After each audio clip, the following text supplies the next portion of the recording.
And we are back. Unfortunately, technical. From it, just trying to get organised.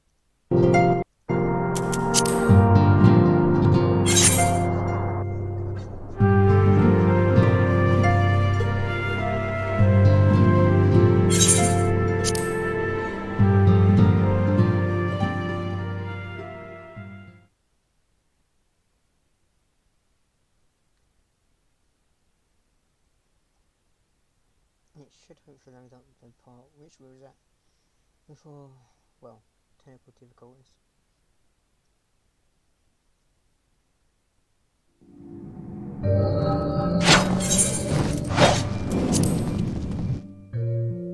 Let's get straight to the final part where we was at.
Are you alright?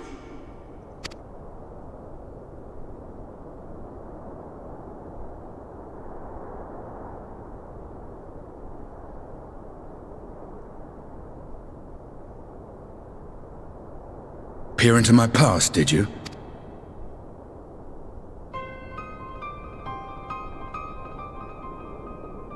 Well, I didn't quite relive the experience as you did, but I bore witness to it all. I'm still not sure what I think of this gift of yours. But no matter. Our confrontation was cut short when the Imperial Guard arrived. It was then that Xenos took his leave, citing boredom. To think their research into the Echo could bear such fruit.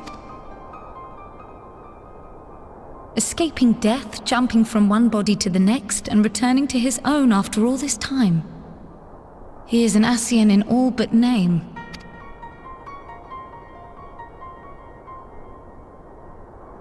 It beggars belief, aye. But no more than a hero traversing the rift between worlds.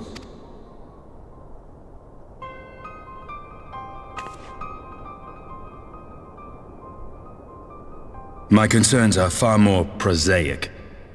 With the Emperor dead and the Crown Prince missing, the Empire is in disarray. Until order is restored, assuming it even possible, we needn't fear an Imperial reprisal. And for reasons of his own, Xenos took it upon himself to rid the world of Black Rose. Riol has already gone to apprise the Alliance leaders of these developments. We may leave the matter in their hands for now. Then perhaps we have seen the last of the fighting at Gimlet. Though, if it comes to civil war, I cannot help but fear for the provinces.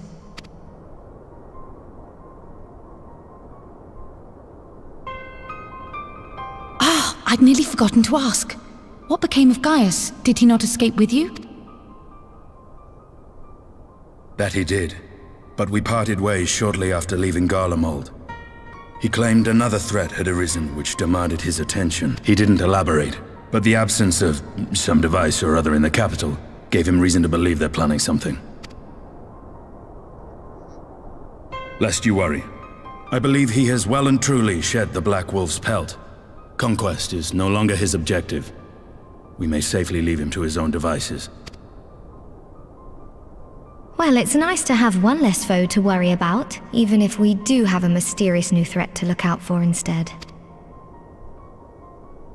Speaking of which, I'll see that Riol and our shinobi are made aware. Though we still know next to nothing, it can't hurt to be vigilant.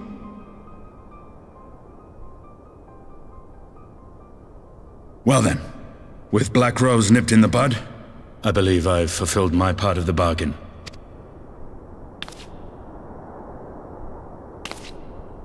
That's true, but with the Archon still slumbering away, we were hoping you might agree to stay with us for a little bit longer.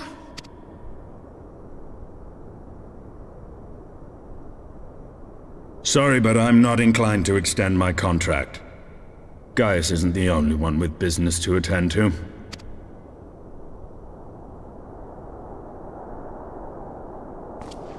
Thank you for your help then, Estinian. I see why Alphinaud admires you so.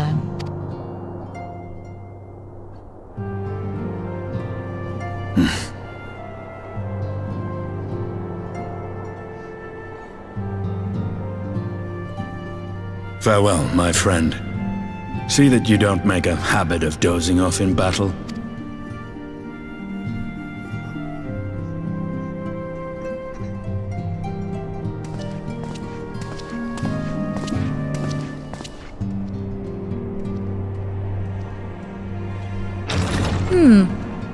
I suppose we should all be getting on then. As ever, we will see to the Archon's needs. In the meantime, why not get some rest?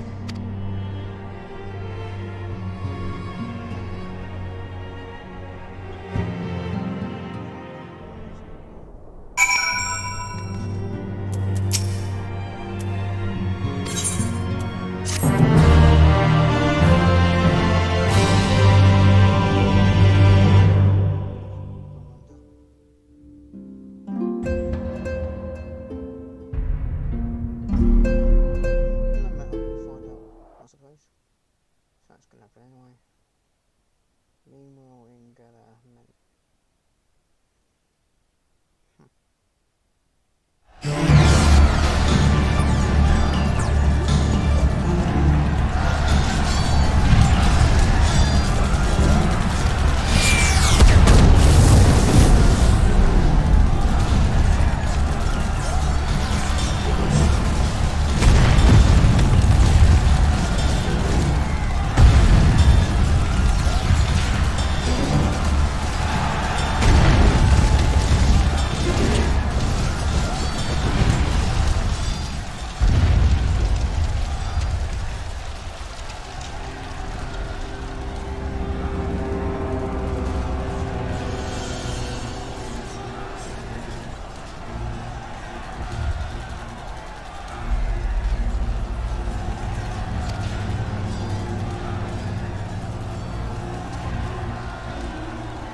because of all the resources. Yeah. Makes it easy for me anyway.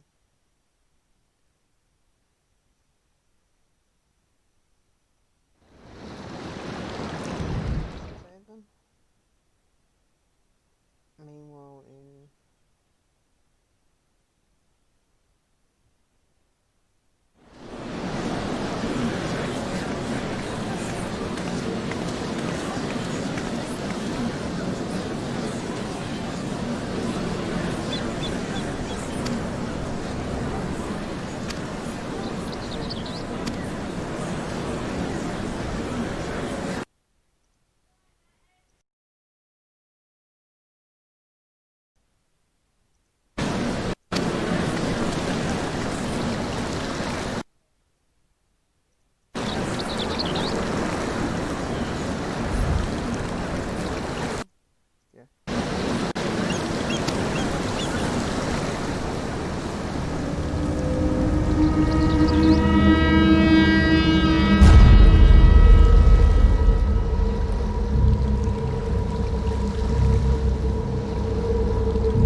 I can't tell who's the good guy now, or a bad guy. And the thing I want to know is how the hell did we get there?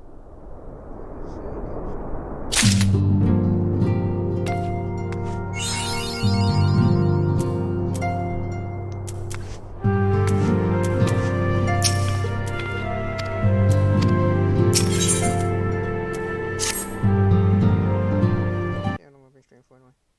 Okay.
So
I'll listen to this, then I'll call this an episode, I think.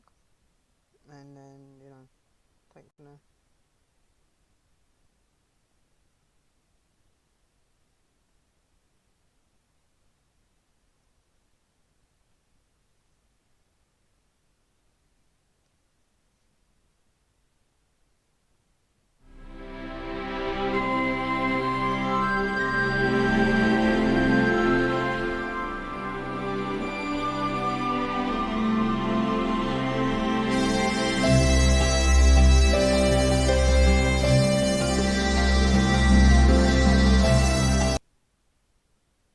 Hopefully it won't go down.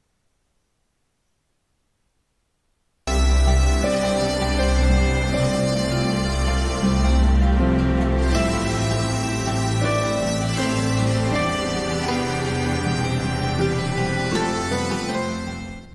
guess you find out what's going on.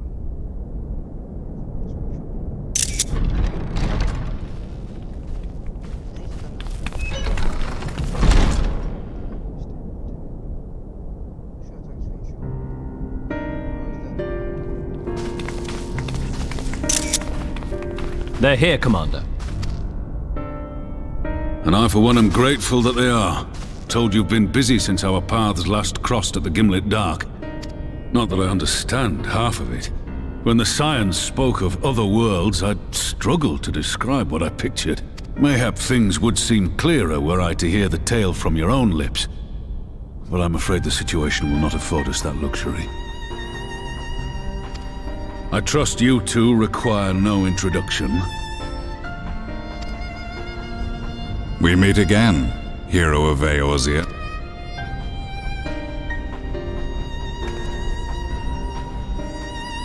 Must we repeat this ridiculous display? I pose no threat to you, though what I come to warn you of very well might.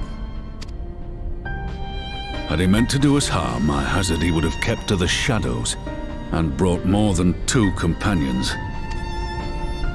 We need not pretend to be the best of friends, but I hope we can put aside our differences for the present.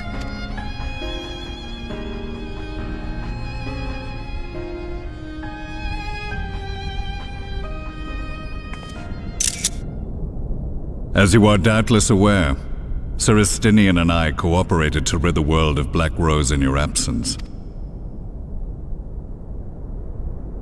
Our journey together took us as far as the Imperial Palace, where we witnessed Emperor Varus meet his death at Xenos' hand. Being the sole witnesses to this crime, and in no position to defend our innocence, we were then forced to flee, each pursuing his own avenue of escape.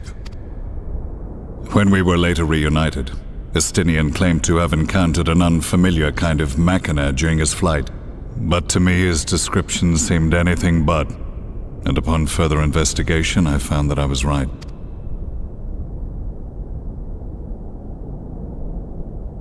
The Empire is developing a new Ultima weapon. What, that Allagan monstrosity? created to vanquish primals, with which you yourself once thought to conquer Eorzea. The same. In my foolishness, I sought to harness its power, and became the Ascian's pawn in so doing. But you know as well as I how that tale ended. The weapon itself, excavated from beneath this very city, was destroyed ere we could fully unravel its secrets, and that should have been the end of it.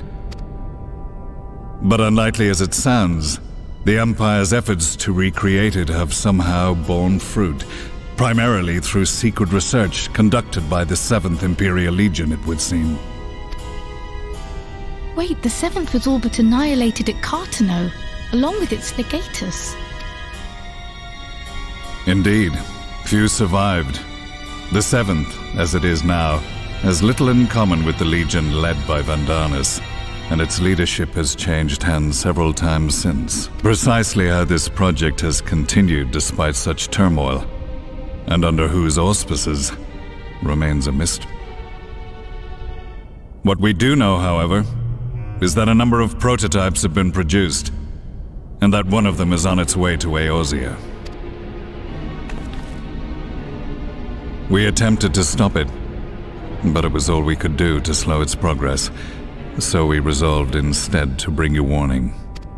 And right glad are we that you did, though it soundly dashed our hopes that tensions might ease at last. As it is, we've begun to strengthen our presence in the Gimlet Dark, and are assembling a force to meet the coming threat. A force with you in its vanguard, I hope. Before you say anything, I know full well you have pressing concerns of your own. Your comrades remain in peril, and I would not ask you to forsake them, but the fact remains that you, and you alone, have faced the Ultima weapon, and emerged victorious. We need you. And so, when the time comes, if your comrades can spare you, I bid you lend us your strength. I've assigned an officer to await your word. The Ascian's downfall was to be the work of my remaining days, but it was my hand that kindled these flames, and I cannot allow them to spread any further. I will do what I must to see this mistake consigned to history once and for all, even if it means begging your aid. The Fates will enjoy the irony, even as I endure the ignominy.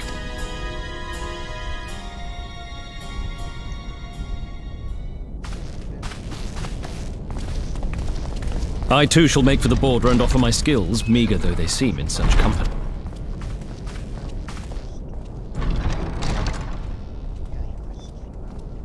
Though we can ill afford to ignore the coming of a new Ultima weapon, our friend's plight grows ever more precarious. I only hope you are not forced to make a choice.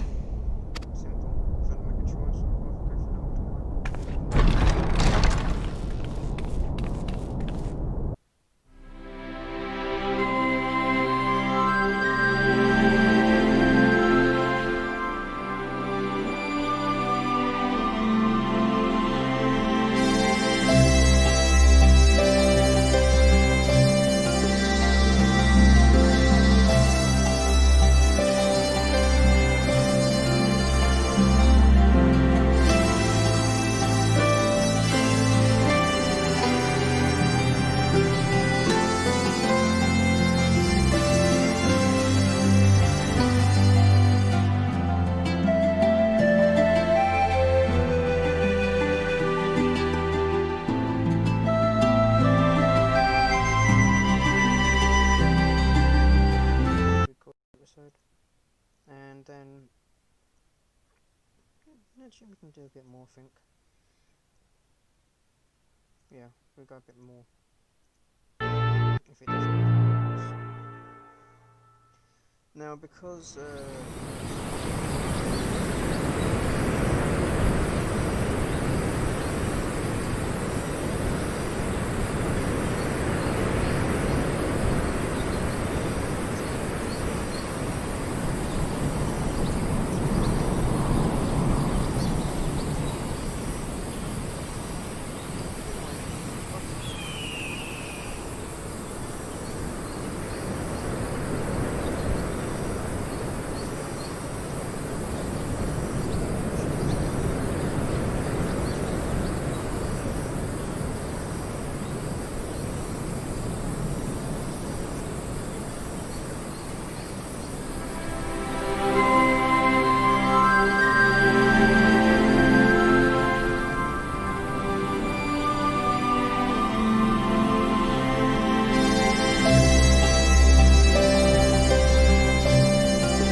fast. You know, as you jump, you can well, as you teleport, you can jump. Some people don't realise you can do that. That's a laugh. Alright, so yeah, we will now see what we can.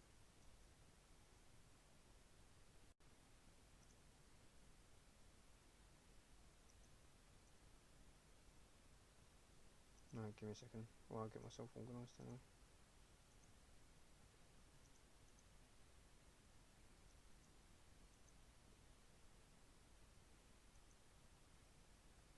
So while it's basically, you know, loading into the world, I'm going to quickly have a look at the quest list. I'm going to actually link that in the description in a minute.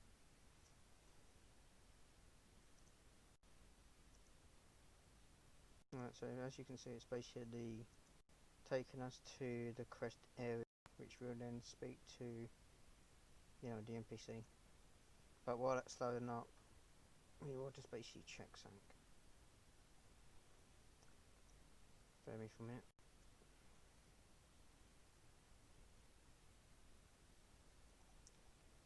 Alright, so the mission we are on, once it loads up and tell you.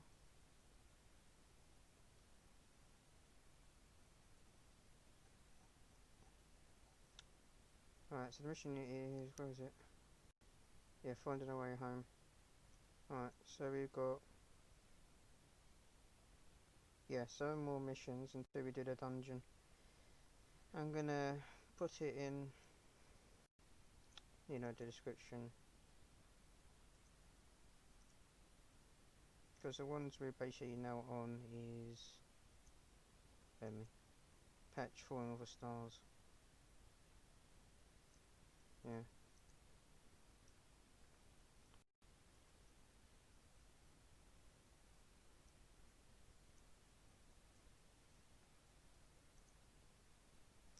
So yeah, we're basically on a mission the way I'm gonna see if we can actually, you know, get it organised, but I doubt it will. But in the description I will see if we can actually list the information on what we're actually going to do in the upcoming days.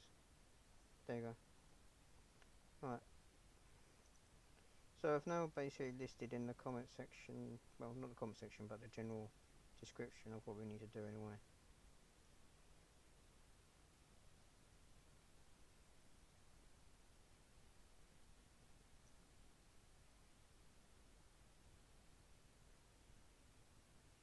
So as you can see, you know, from the general information, that's where we are now. Till we're home, and then we've just got to basically get to, well, Echoes of a Fallen Star. No, like I said, because, you know, of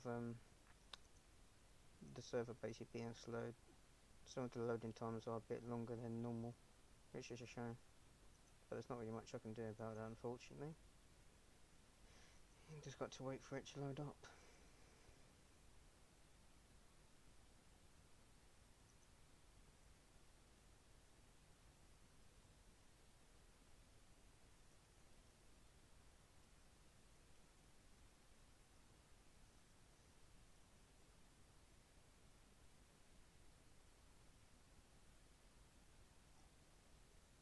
Right. Actually load up.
Now that we are all here, what news from the source?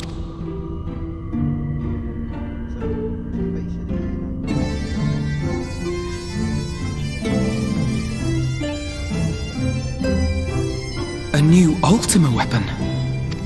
While this is indeed a worrying development, with the Emperor slain and Xenos returned,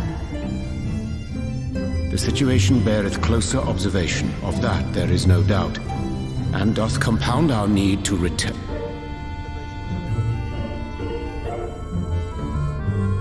Then let us address that issue.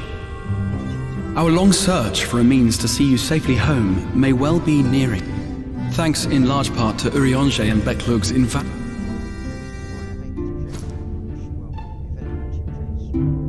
We set out to create a crystalline container retaining the more useful properties of white auracite, but without its regret. An ark for soul and mind both that will allow your incorporeal self in its entirety. However, Though the vessel is possessed of the requisite qualities to hold mind and memory, it wanteth yet for a means to receive of them. For that, we must needs imbue it with the Exarch's innate gift. a gift that lives on only through the blood of the Allagan Emperors, which certainly does not flow within auracite or any other crystal. Just so, my lady. The blood serveth as a conduit of sorts. In its absence, memory cannot pass from mind unto mind, nor from flesh unto crystal. That being the case, we must either alter the process of inheritance so as to require no such thing, or determine a means by which my blood may permeate the vessel. I am hopeful that the records found within this tower will yield the knowledge we require to pursue one or the other of these avenues. as well you should be. The Allagan's body of etherological research is extraordinary. I can scarce believe it the work of ages past, but its underlying principles are not so very...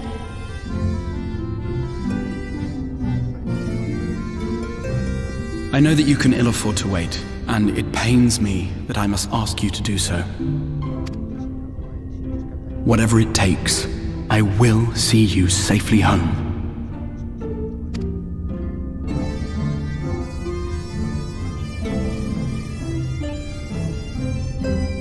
My apologies. I do hope you haven't come to tell us that mortal peril fast approaches. No. I had hoped to speak with the Warrior of Darkness. But there is no need to cut short your meeting on my account. I will...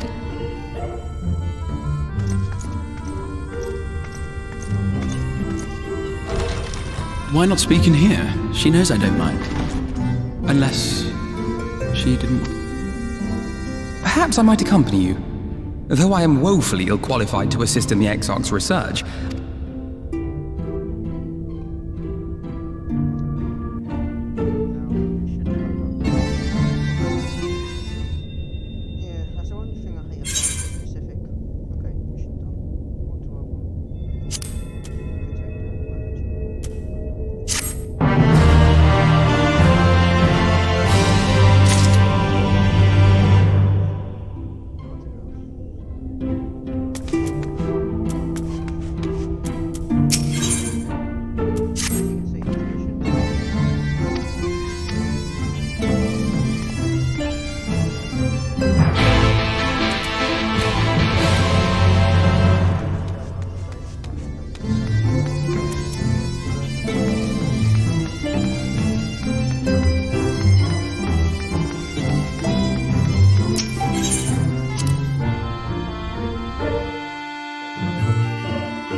situation. I'm going to check the comment section anyway. Yeah, it's not to take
Did you slay this eater?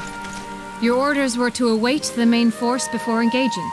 No, Captain. It wasn't us, I swear it. A man came out of nowhere and cut it down before we knew what was happening. By himself? Certainly it is no light warden, but nevertheless. It's true. Felled it with a single swing of his axe, he did. I've never seen anything like it. So I says to him, "Who are you, the warrior of bleeding darkness?" And he says, "No, I'm a warrior of light." And that was it. Buggered off as quick as he came. A warrior of light? Why would someone go around calling himself that, though? It was those bastards who caused the flood. I mean, if you were going to pretend to be anyone, it'd be her. The Warrior of Darkness. Eh? Oh, I didn't know.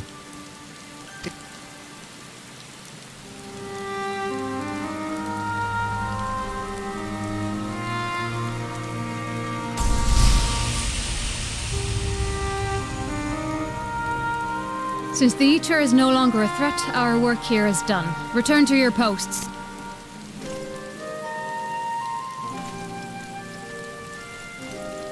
I had hoped to fight at your side today. But I'll continue to follow your example, and may we meet again.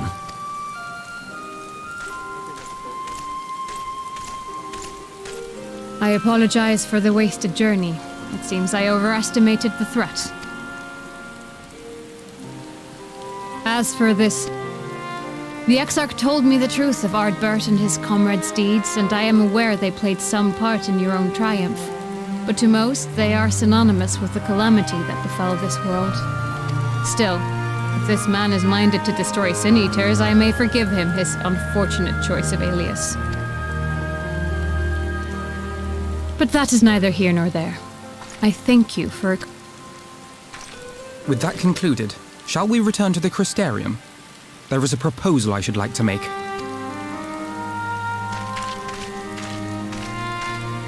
Forgive me. There is one more thing. A personal concern of mine. I had hoped you might have a moment to speak privately. Take your time.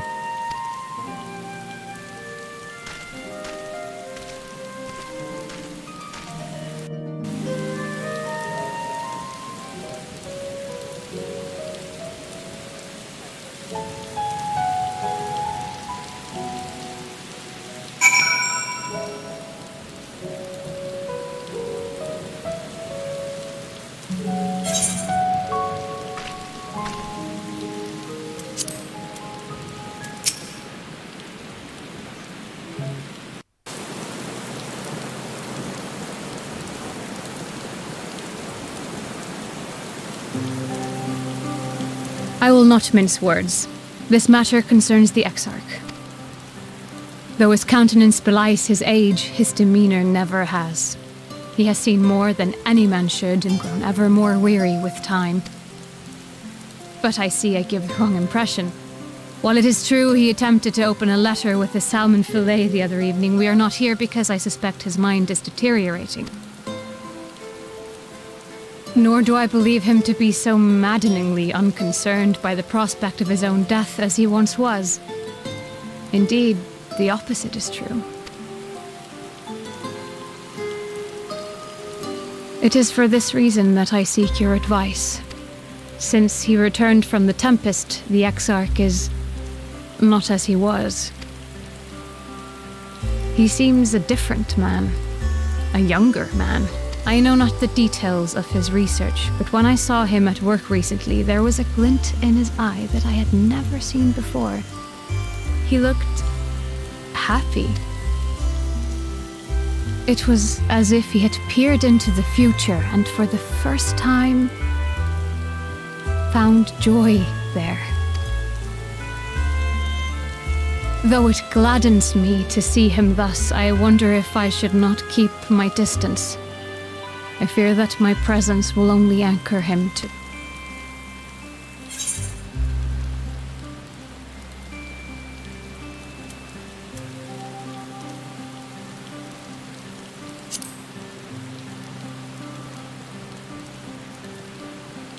He... Are you sure? Then perhaps we might remain as we were. As we have always been. What a relief. In that case, I will have to speak with him about the amount of time he is spending at work. This research is important, I know, but if he refuses to consider his own health, I will have to consider it for him.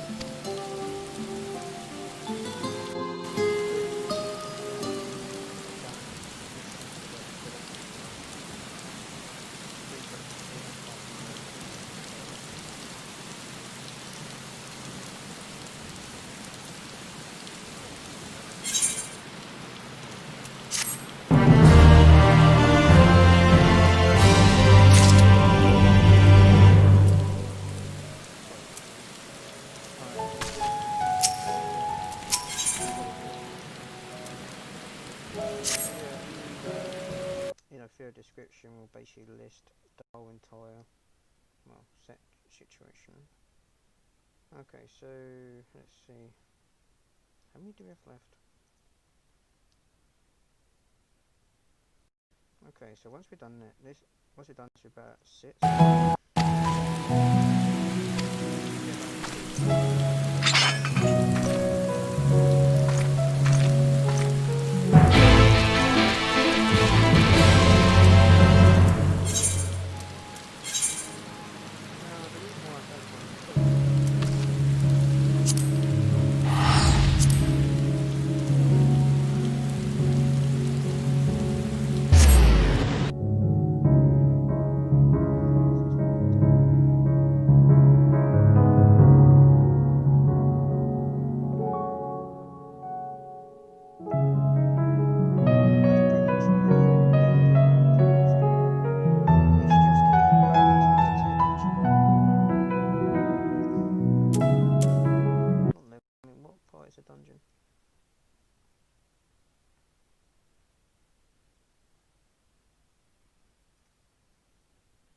Okay, so yeah, 5 more missions.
It's probably going to take 1 or 2 episodes, you know, to actually do the whole entire storyline, which is not too bad then.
thinking of doing.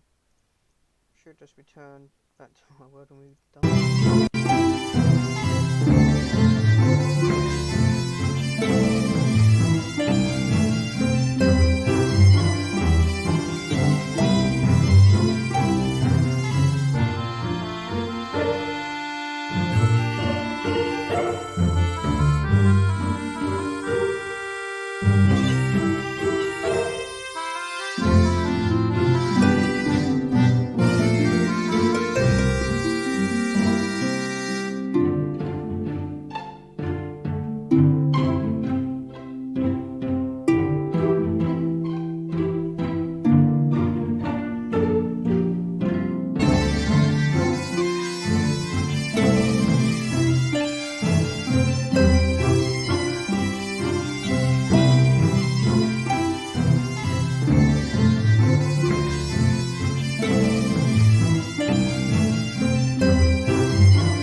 Yes, this looks to be nearly everyone.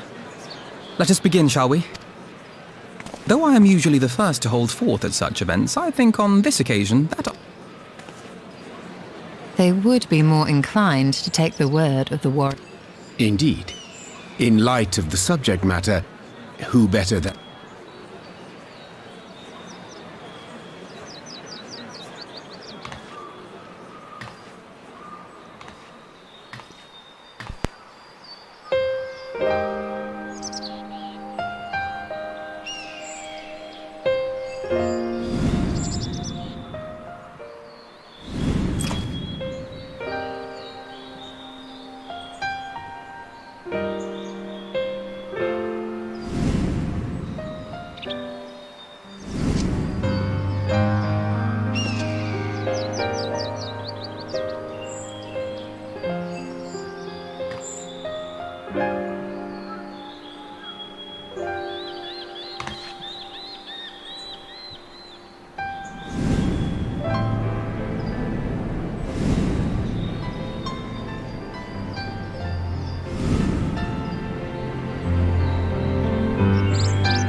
Wicked White? The Warriors of Light did all that? So they never... I mean, they only ever wanted to help. And when everything they'd done turned to ash, they still carried on. They gave everything to stop the flood. First their lives, then their souls. And they managed it too, in the end. They saved us. And we cursed their name.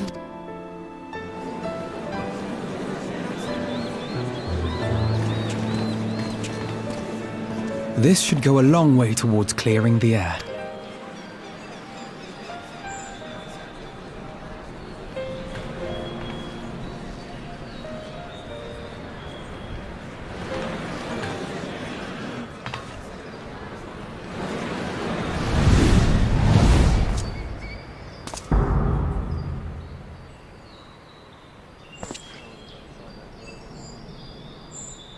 Impossible.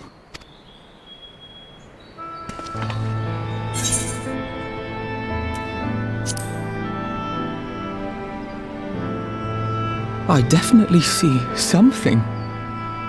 You don't... Nay, yonder standeth no bloodless apparition, but a warrior of light and darkness both. Ardbert. What in the world?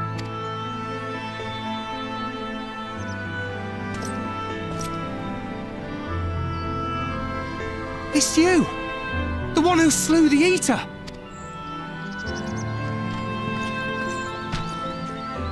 That it should be the warrior of darkness who brought the truth to light. You've saved me a fair bit of time, though I have a few words of my own to say.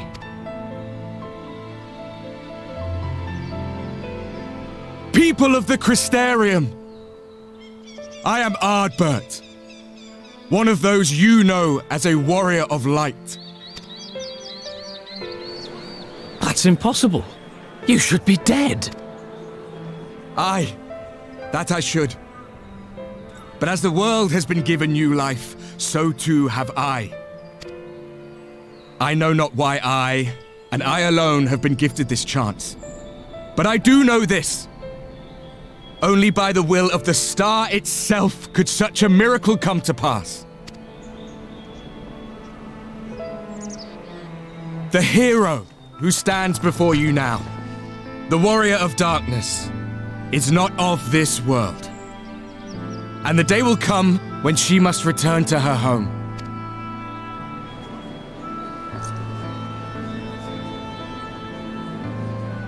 But this land is our home.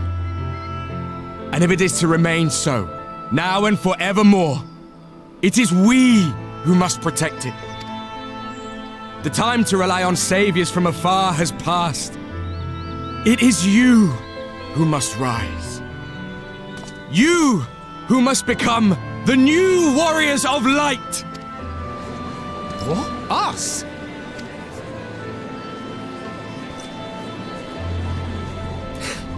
None of us were born heroes, my friend. I was only ever a man with a thirst for adventure.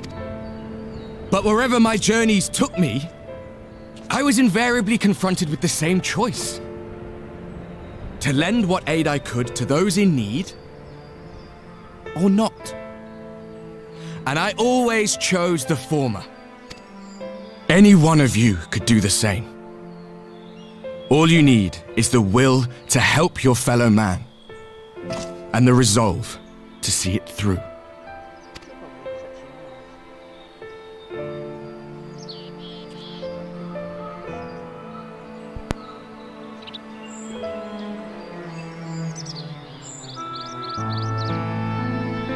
From thine own lips did we learn of Ardbert's fate, and by thy countenance I gather thou art not inclined to recant thy testament. Yet whosoever this man may be, his words hold truth and resonate with the citizenry besides. For us to voice our doubts here and now would serve but to sow disquiet. 'Twere better we retired unto the ocular and there discuss this matter in private. Go. I will stay here and watch.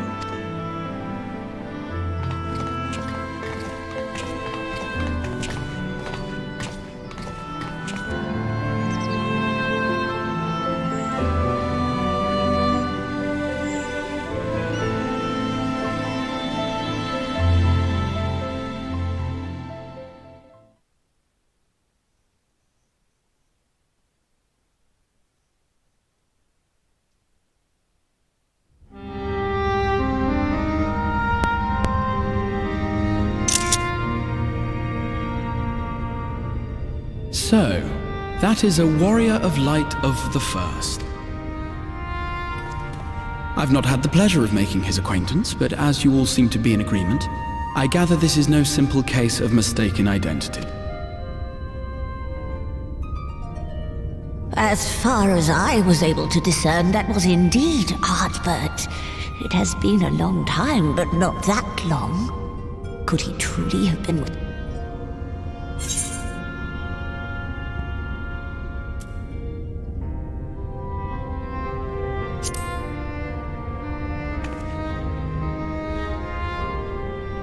Ardbert did entrust his very soul unto thee. I see no reason to question thy judgment.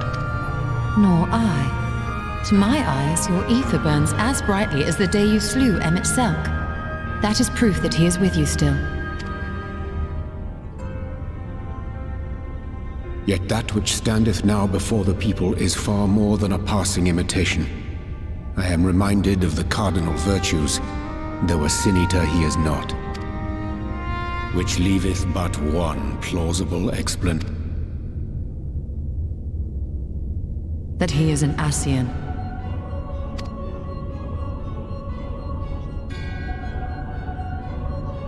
Given their fondness for posthumous possession, I would have to agree.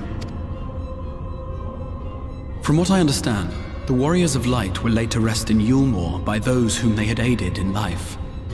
At the time, some few still remembered them as heroes. Needless to say, 4 of them were subsequently exhumed to serve as the Virtues. And if one knew where to look, Ardbert too would not have been difficult to find.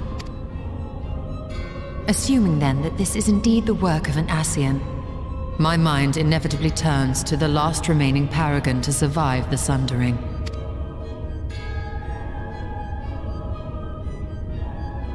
Elidibus.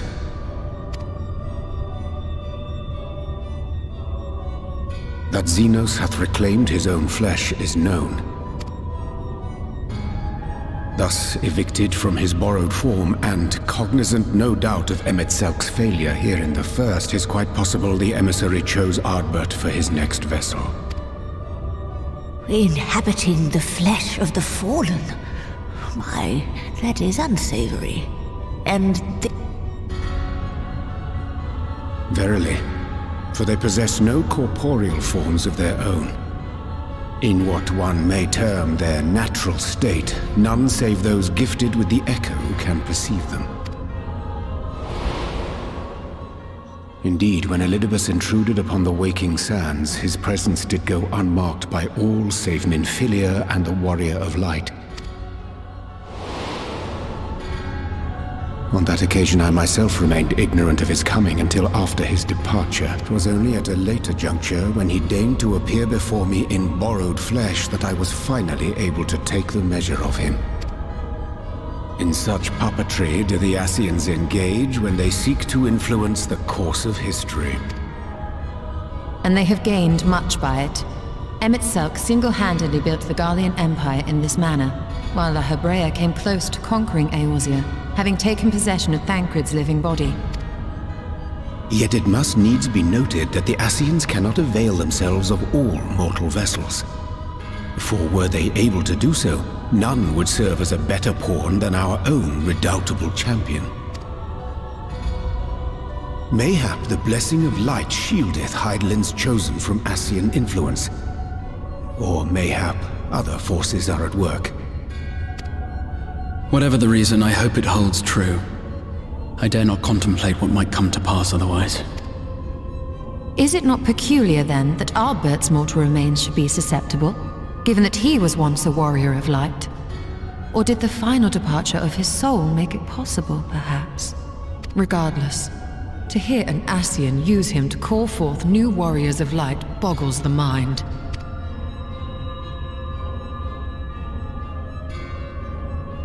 Elidibus hath ever been an enigma, his ostensible purpose being to preserve the balance between light and dark. When he made overtures towards me, however, I was afforded a glimpse behind the mask of the self-appointed emissary. I shall not defend mine actions, undertaken in pursuit of a better understanding of our foe, as either wise or prudent. Nevertheless, what little I did glean may now prove useful. Elidibus possesseth a subtle mind, practiced in the art of manipulation. That he coaxed this star's most valiant heroes as far as the source with naught save half-truths is no trifling feat. And now I believe he doth employ his skills once more to some as yet unknown end. Though naught is certain, should my suspicions prove true, we shall have need of all our wits if we are to uncover and thereafter thwart his plot. Agreed. 'Tis plain that simply speaking out against him will not avail us. At best, it would only serve to confuse the people. And I would hesitate to do anything which might tarnish Ardbert's reputation once more, nor yours by association. That being the case, it may be wise to keep a covert eye on this Ardbert's movements, as we attempt to discern his purpose and how best to mitigate his influence.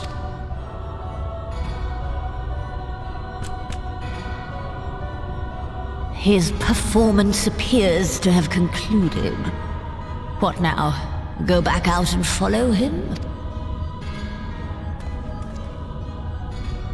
'Twould appear Master Alphinaud already hath pursuit in mind, and I suspect one pair of eyes shall better serve our cause than half a dozen. Let the rest of us maintain an inconspicuous distance, for the present at least.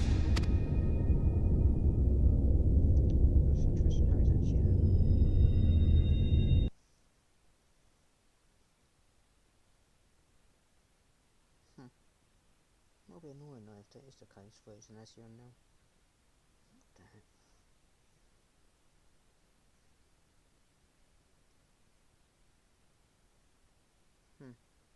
Still, that's going to be interesting though, because I know we've got a dungeon to do.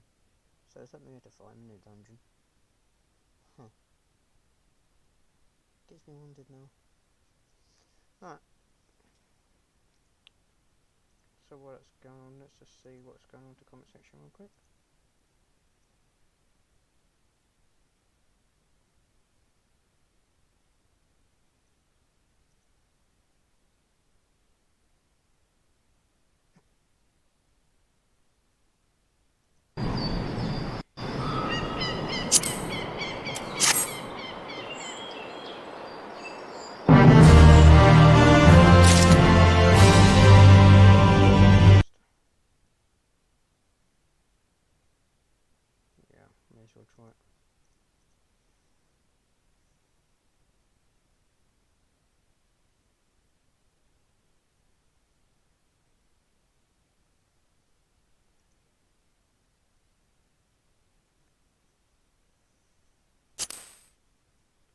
so you was waiting for it to load. According to the next quest, it's... I'm not 100% sure actually. I'll just find out in a minute. I think it's called Old Friend or Fleet Disturb. Okay.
Come. Our new discoveries are to be found this way.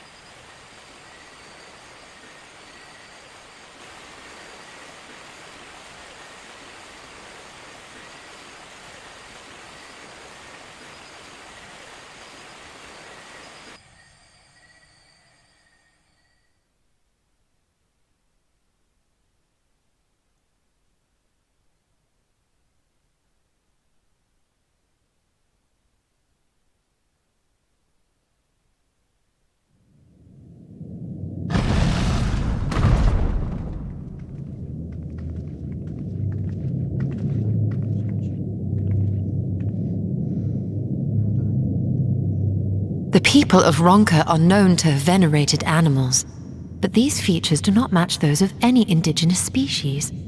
This is no common beast. Though that much is plain from its proportions. Lifelike, is it not? One could almost imagine it breathed.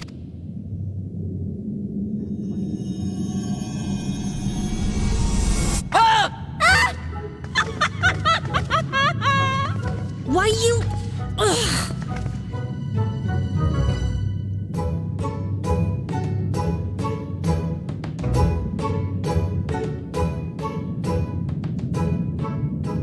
This owl, by contrast, seems no different from the others we've seen. The sealed door lies ahead.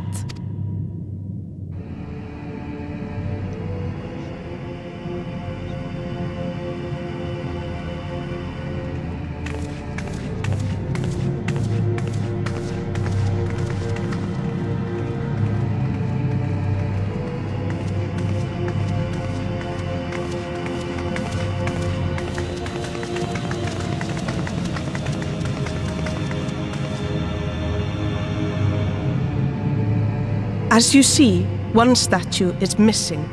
I expect we are meant to replace it as before.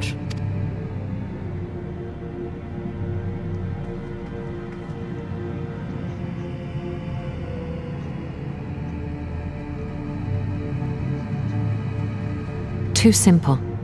There will be some additional defense mechanism.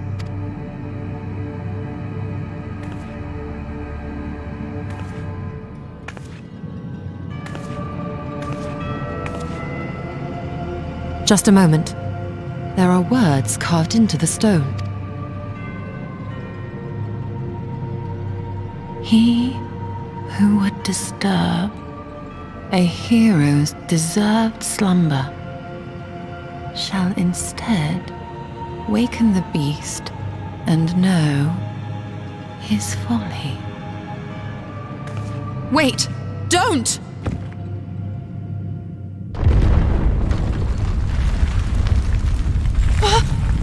What?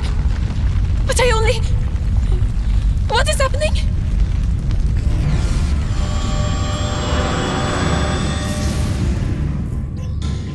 Oh no, oh no, oh no, oh no, it lives!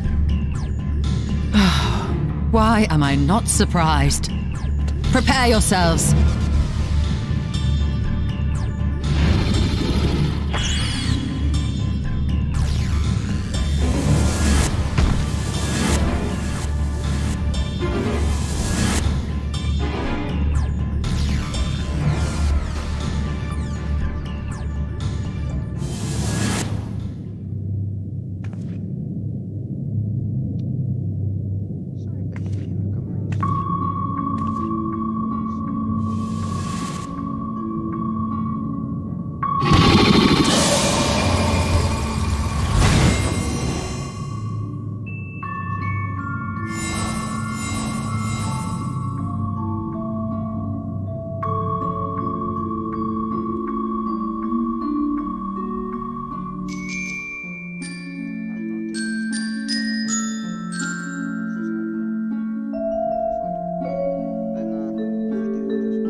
interesting.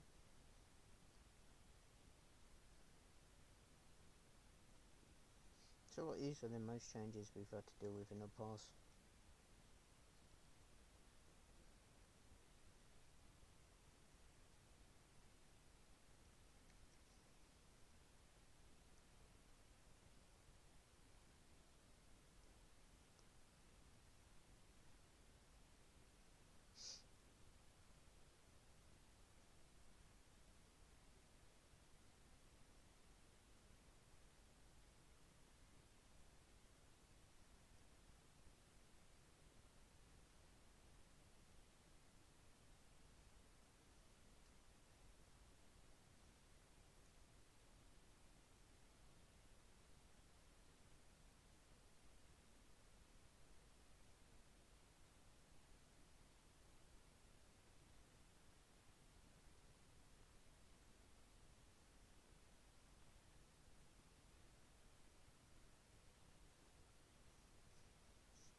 Twould seem the magics have returned us.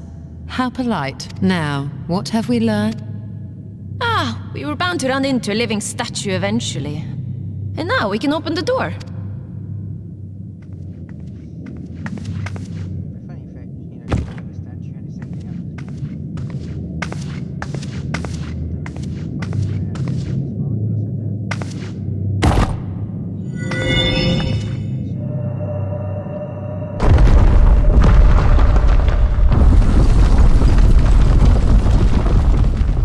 He who would disturb a hero's deserved slumber.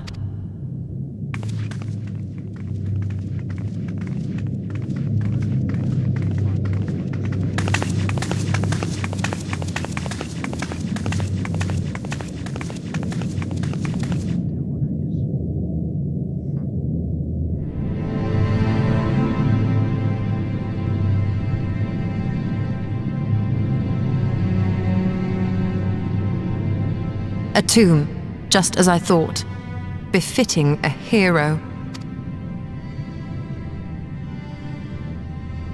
She is Vis. Could it be the Archmage Tiuna?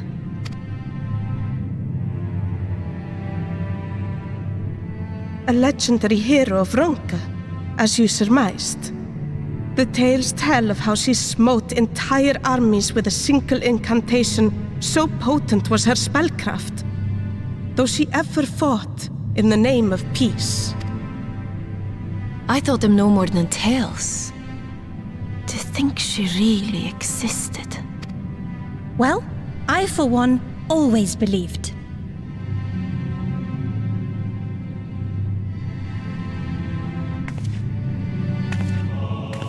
I wonder.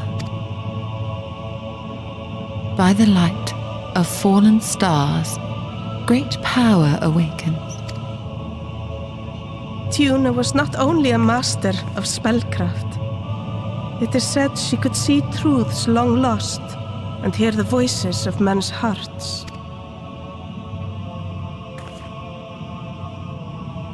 Naught less than the echo, in which case, none of this is mere coincidence.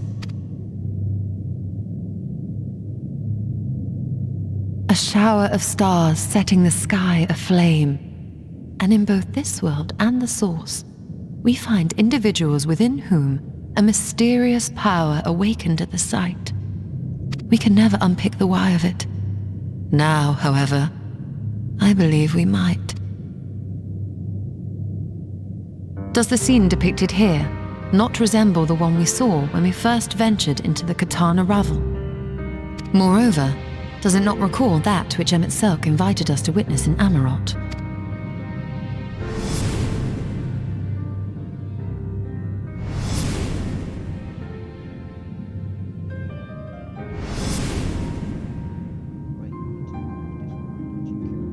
The the final days.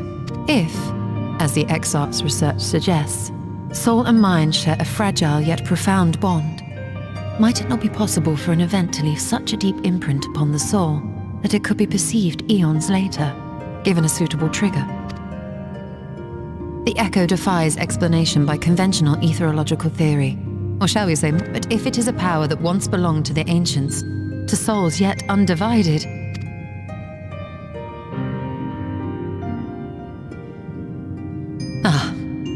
it would seem I have entered the realm of pure speculation, and I call myself a scholar.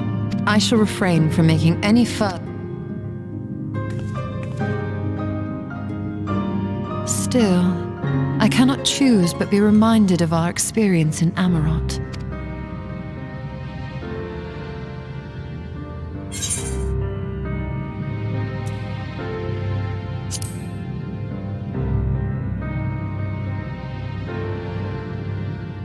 Remember us.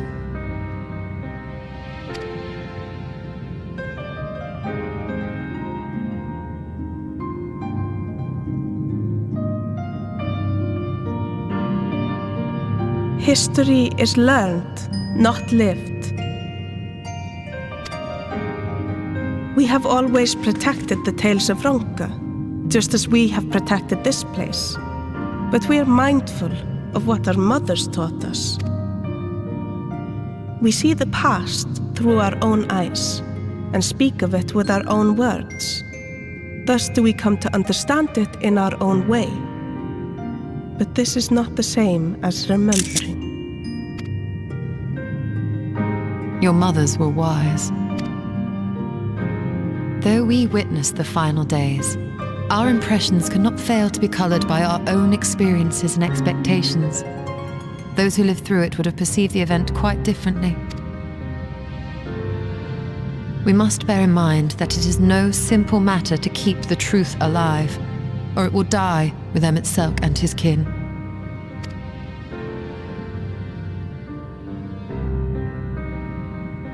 But we have disturbed Tuna long enough. Fanau will serve similarly well as a venue for our contemplations.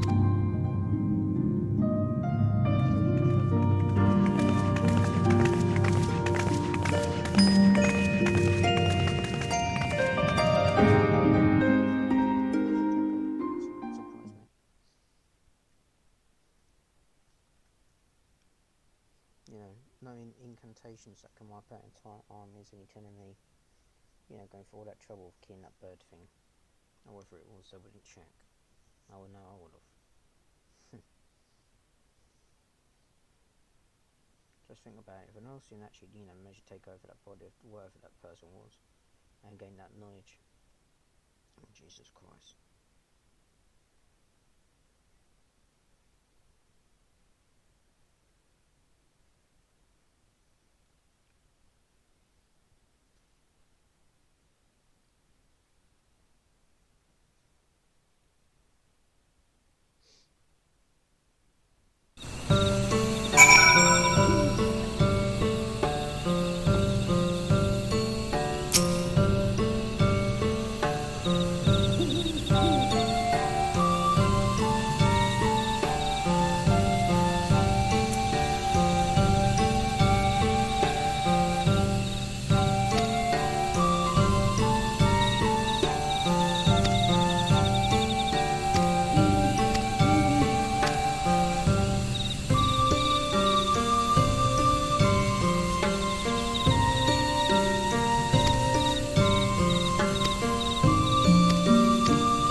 See you in the next one.